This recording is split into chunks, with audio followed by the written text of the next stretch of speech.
Hello YouTube friends, welcome to my channel. If you haven't subscribed yet, I encourage you to do so. We're doing a lot of fun things here on Heidi Creates.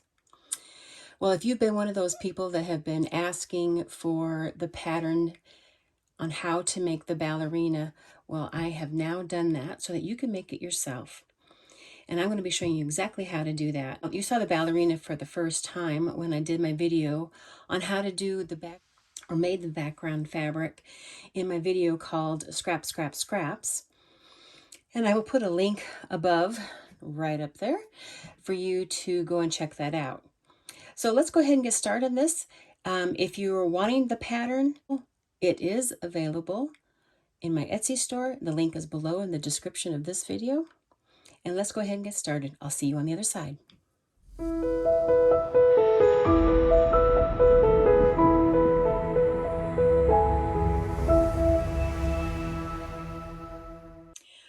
Before you can get started on the applique, I encourage you to put together your quilt sandwich. And this fabric that I've made here is using my scraps. Again, I showed how I did this in the video called Scraps, Scraps, Scraps. I gave you the link for that. I'll also put it in the description below. You don't have to do your fabric like this, obviously. You can just do any type of quilt work for your background or just do one solid piece of fabric. It's entirely up to you. But to go ahead and put together the quilt sandwich, I got cotton batting here, and I've used a canvas on my back side for my backing fabric. Once you have this done, then you are ready to do your applique. So go ahead and put this aside and we'll get started on the applique part. You will want to print pages 3 through 6, and the first 3 and 4 are actually, and it's marked on there, the design placement, and 5 and 6 is the applique shapes.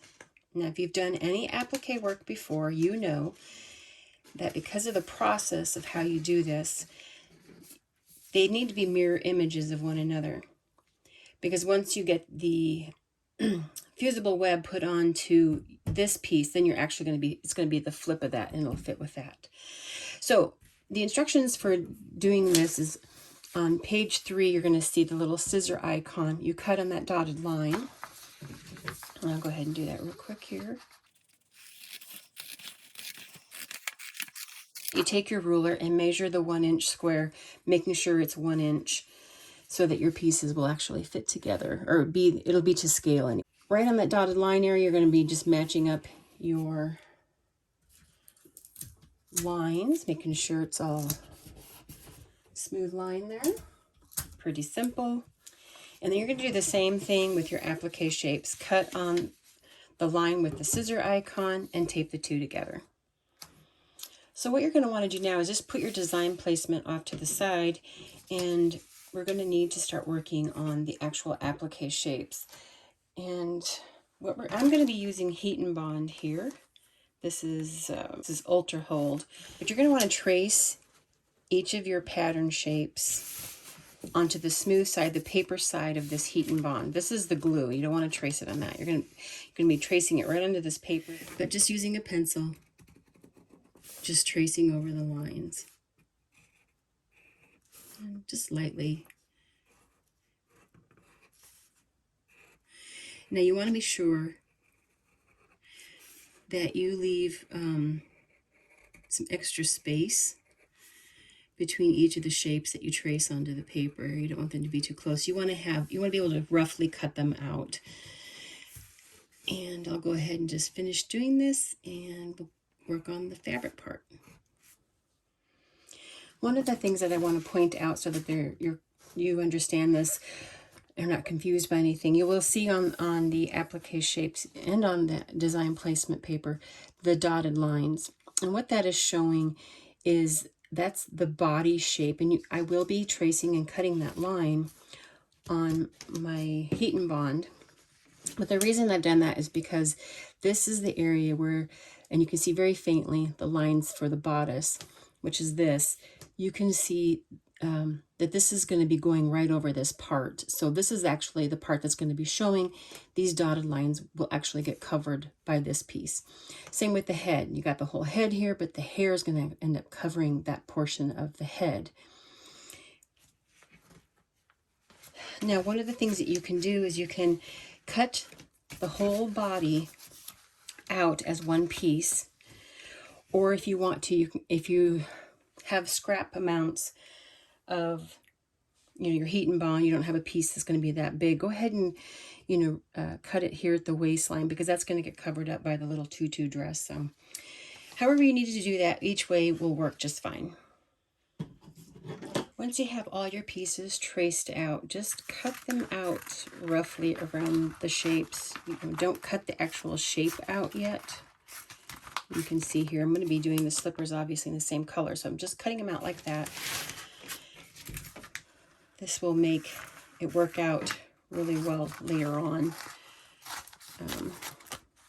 when you go to apply them.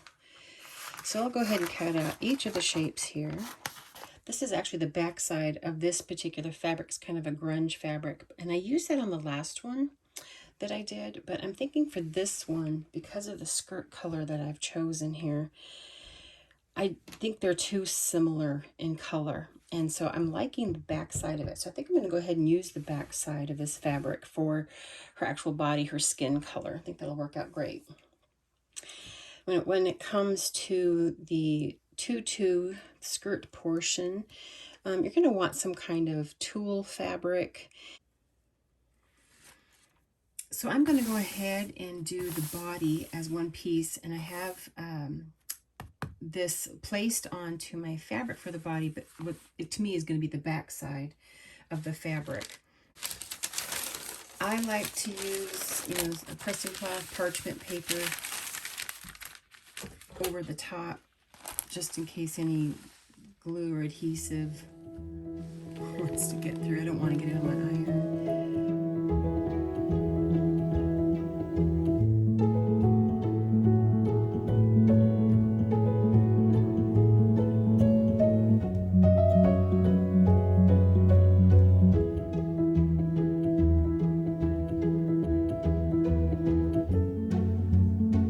I have all of my heat and bond pieces ironed onto the fabric.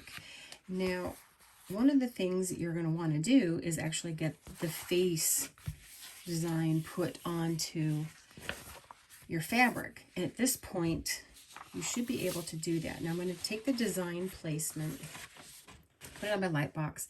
If you don't have a light box or a light pad, use a bright window, and you should be able to see your design. Now, if it's really difficult to see your pencil lines, make them a little bit darker, or use a permanent marker and make them a little darker so that you can see, and that way you get your face positioned just right inside. I'm going to use a pencil. Oops. You can also use a fabric erase pen. I'm just going to lightly trace the features of her face onto the fabric here. If any of the features are difficult to see, because I did do them fairly light here, just go ahead and take, a Sharpie pen with a fine point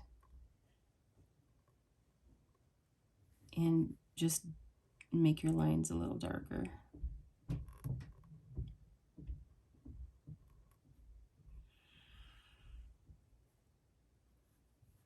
I think I got the eyes okay.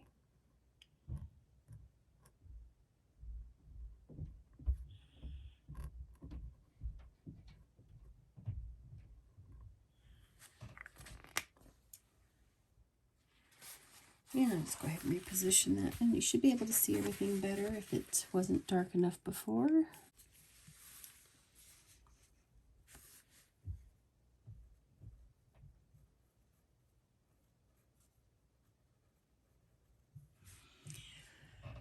Now I end up using paint to paint these features on, and you can use just even a permanent marker, whatever it is that you want to use. So they're not super detailed, they're kind of blurred, and it just gives the impression of the face there. But once you have that on there, that's good to go. Also, The hair is also on here pretty lightly. If you can't see it and you want to get all the lines in the hair, you can trace that really dark. It's going to be difficult for you to see this, but this fabric is really dark, so it's hard to see. So I'm actually using a chalk pencil, and then I can just trace the lines with this out, but feel free to do your lines how you want to do them. But yeah, that kind of gives you an idea how you can make those visible for stitching on later.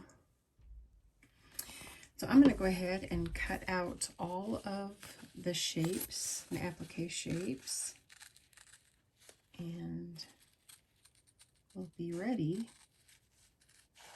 to get them onto our background fabric.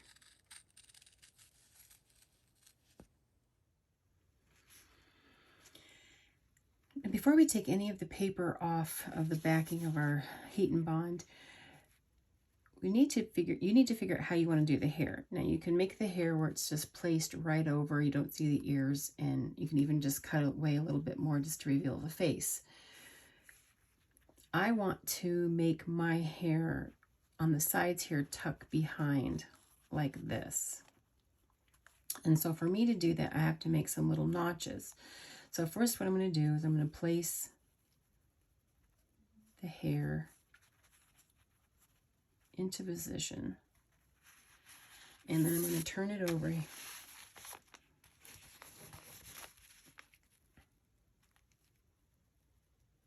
and mark the ears where they are.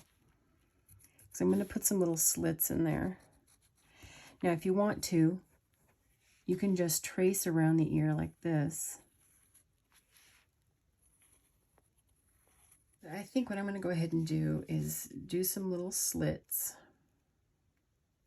We'll see if this works, so that I can tuck it behind the ears. When I did the first one, I didn't actually use fabric for the hair. The hair and the body was all one piece, and I actually painted it. So I'm doing it a little bit differently this time. So obviously the top part of the hair goes on top, and then take this slits and cover it like so.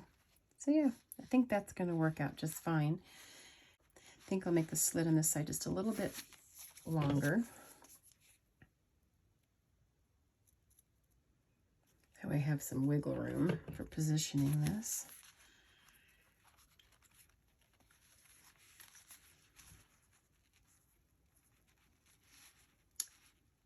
There, I think that'll work out just fine. So before I put the hair on, though, I'm going to go ahead and paint the face. So I'm going to be using my Inktense blocks for painting the face, getting the features put on there. Again, you can use, permanent markers. They got ones that are pretty fine. Fabric markers, whatever it is that you have that you want to use. I'm going to just be really careful. It's barely any, I don't need much color. So when it comes to like the cheeks and stuff, I'm just going to really water down any pinks that I have. And again, I'm not wanting to make it super watery.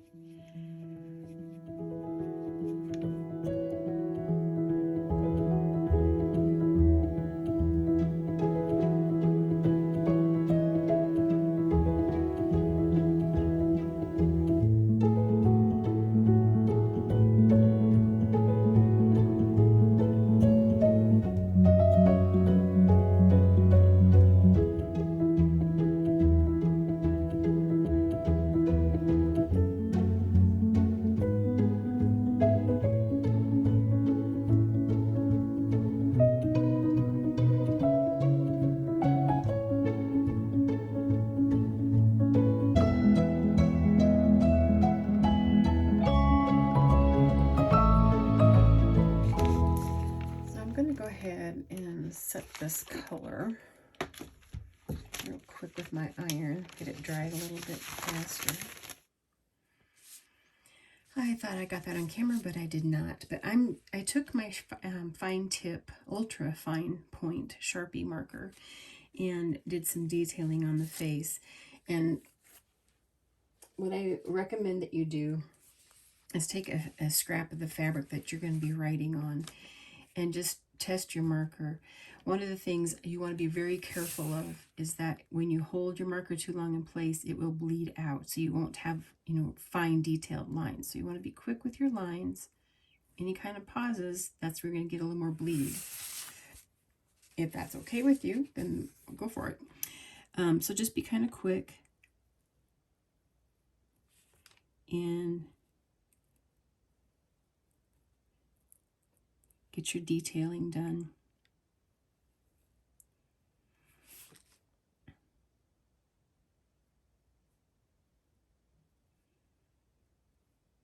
It's a permanent marker, so it's going to stay on there. And so now that I have that done, I'm going to go ahead and get this hair attached to her. And so I'm going to go ahead and remove the paper, the pin trick. Just score the paper so you can peel it off more easily. Peel back the paper on just her head. But I'm going to keep it attached to the rest of it. And I'll show you why in a minute here.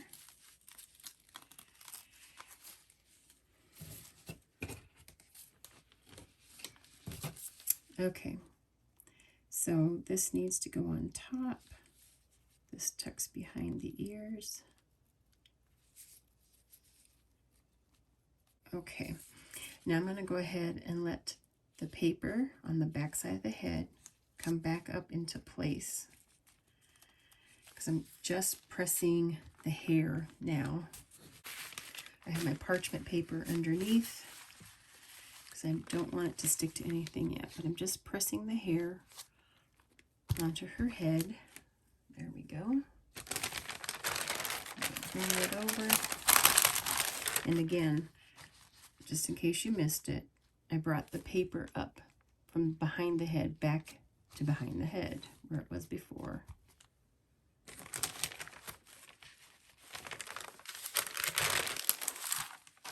And just attaching the hair to the head.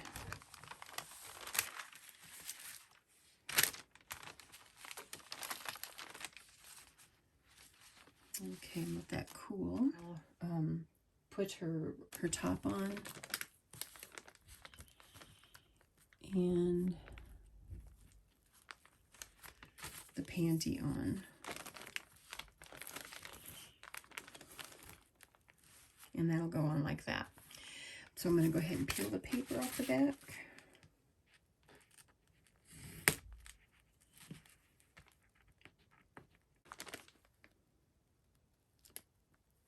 If you have any problems with, this part's extending out past the fabric, you can go ahead at this point and trim that down if you need to a little bit. That looks good.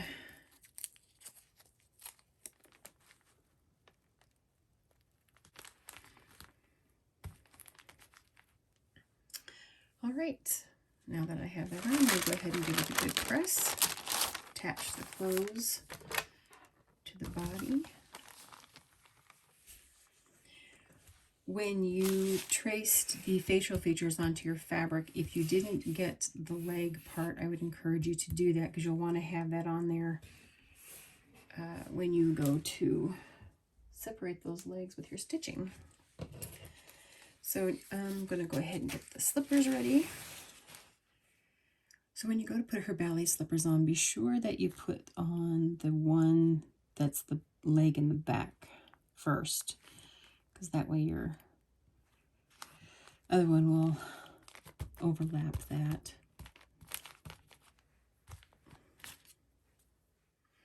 Now, if you find that you've made it just a little bit too wide, you can come back in and trim any of the little straps down.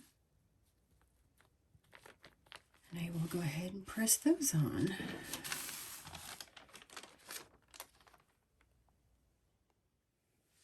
So one of the things that I want to do is add a little bit of shading to some of this.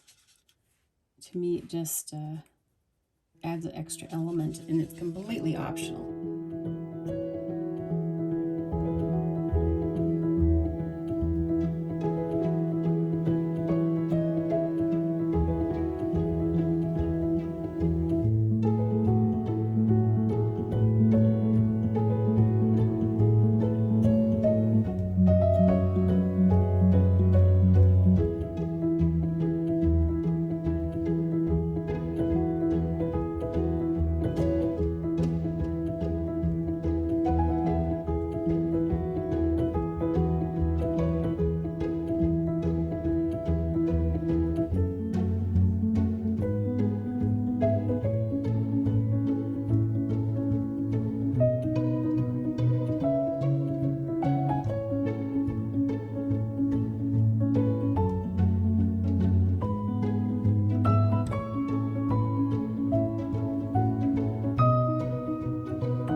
Now I'm just wanting to set and dry all this paint that I did.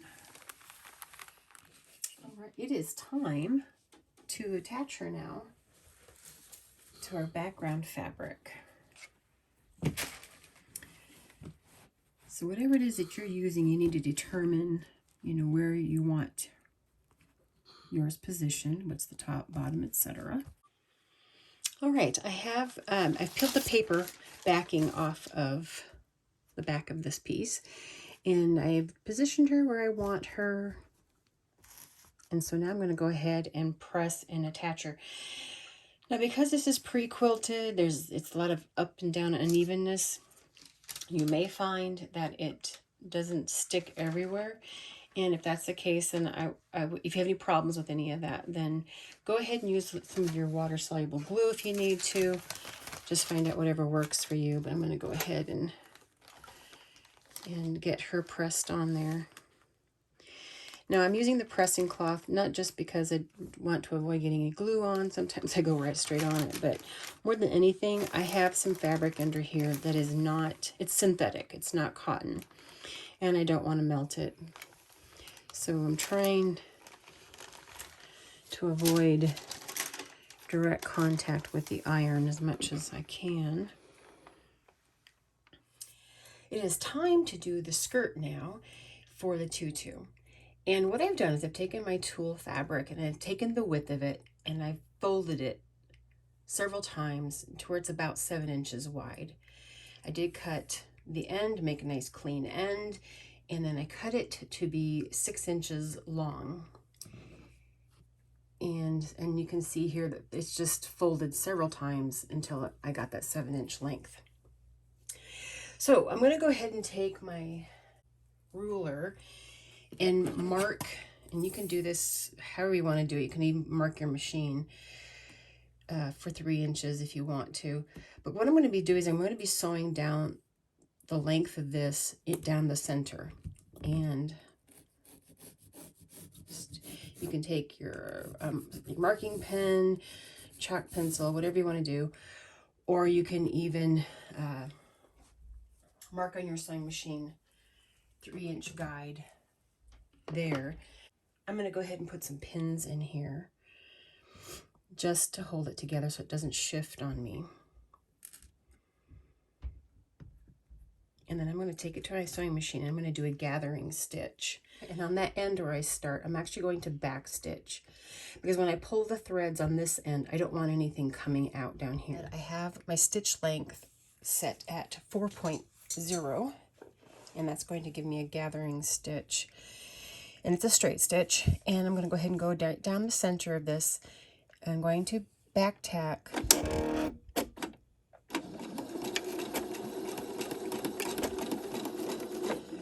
and then stitch the whole length. When I get to the opposite end, I will not be back tacking.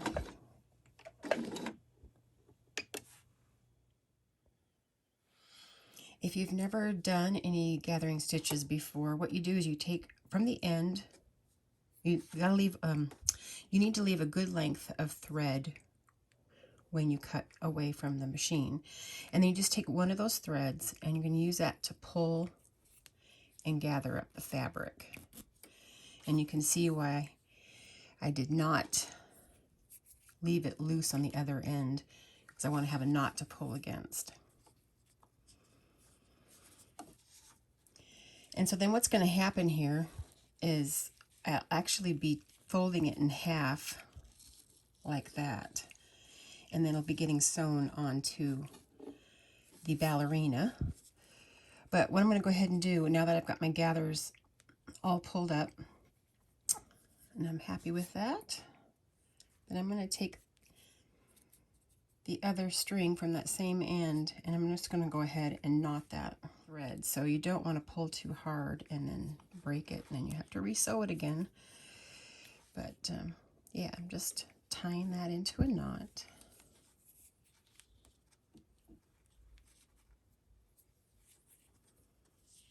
There, and that'll hold that in place.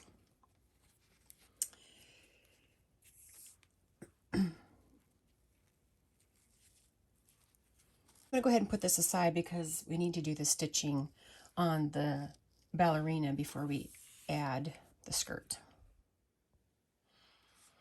One of the things I forgot to mention is be sure that you fit the skirt onto your doll. Make sure that it's not going to be too cinched up too tight and then not, you know, cover her whole waist area.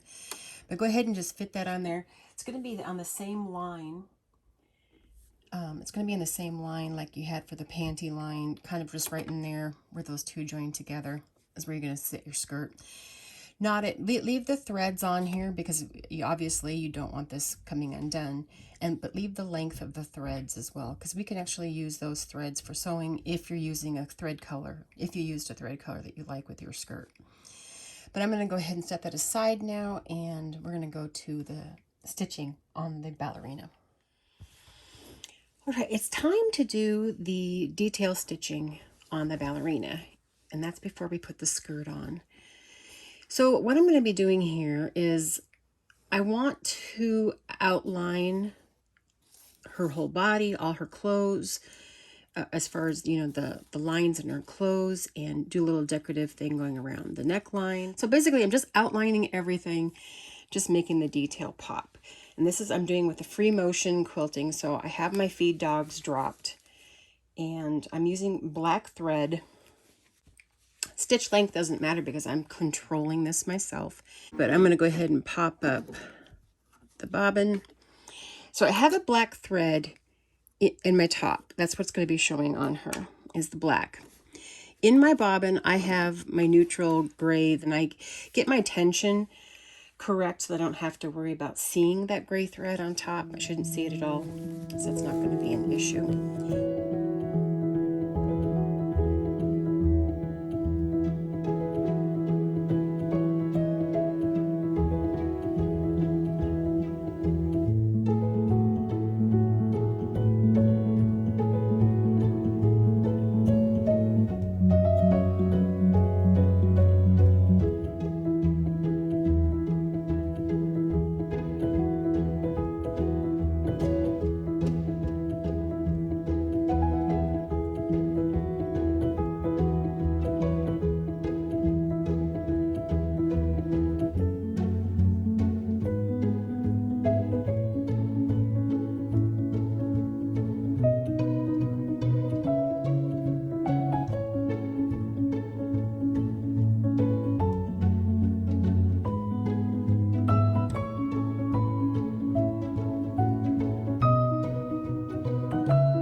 the stitching done on the ballerina as far as the outline stitching.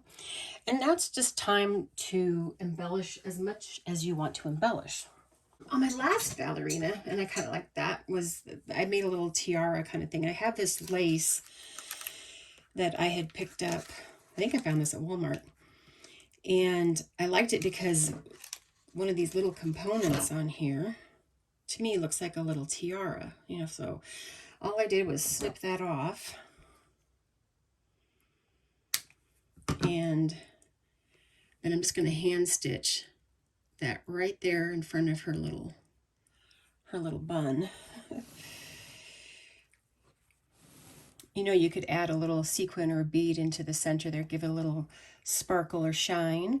So really it's just about dressing her up as much as you want to dress her up, you know, embellish her as much as you want to embellish. On my last ballerina, you will have noticed I put a little you know, piece of fabric up there that I did some writing on, to dance is to feel your spirit soar.